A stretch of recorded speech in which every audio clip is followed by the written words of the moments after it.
আজকে আসছি এই খালের পাশে কোলায়।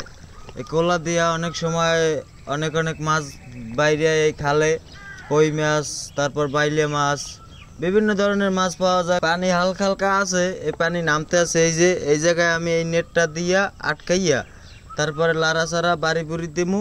যদি মাছ থাকে তাইলে বাইরে এই পড়বে। মাছগুলো আমি ধরিয়া আজকে বাসায় নেবো, আর যদি না পাই তাই তো নাই পাইছি। দেখি চেষ্টা করিয়া।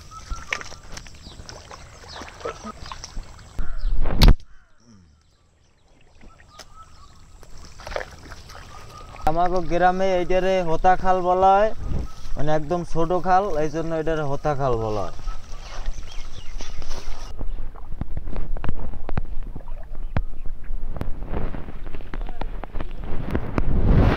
এই নেটটা হয়েছে, আমরা একটা হাঁসের খামার করতে আছি ছোট, আপনারা জানেন, বাচ্চা গেছে তো সে জায়গা থেকে কাটতে লইয়েছি।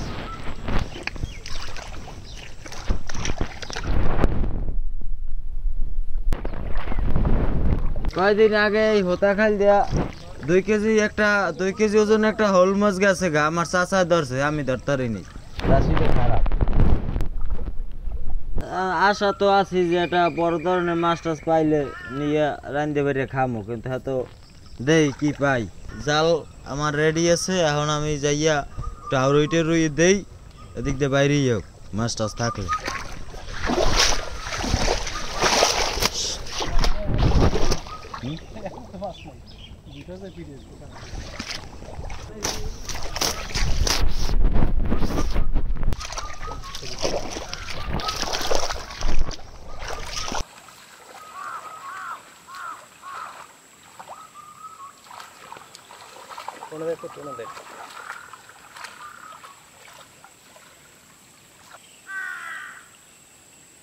দর্শক, 7-8টা কই মাছ পাইছি, শুধুমাত্র 5টা কই মাছ পাইছি, আর কোনো মাছ পাইনি। তো এগুলোই আজকে রান্না হবে। আর ঘরে আজকে লোকজনও কম, আব্বা এবং মা দুইজনই আজকে বেড়াইতে গেছে। তো আব্বার এই জন্য আমরা পাইতেছি না আজকে। ছোট্ট একটা হাঁসের খামার করতেছি, আস্তে আস্তে খামারটা বড় হবে।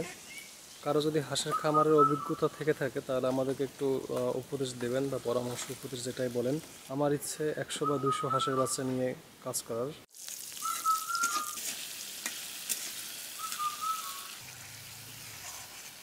বলো, লজ্জার কি আছে, তুমি দুষ্ট। এই দেখেন তার হাতের অবস্থা। সে করছে হচ্ছে গতকালকে কি করছো কও, তুমি বলো। খেলতে গিয়ে রুমে বসে খেলতেছিল, হঠাৎ করে তারপর জানালার গ্রিল ধরছে, ধরে ঝুলতেছে। ঝুল দেওয়ার কারণে হাত কেটে গেছে। মানে দেখানো যাবে না এটা। ডাক্তার কাছে নেওয়া হয়েছে, নিয়ে ওয়াশ টোয়াশ করে ঠিকঠাক করে নিয়ে এসেছি।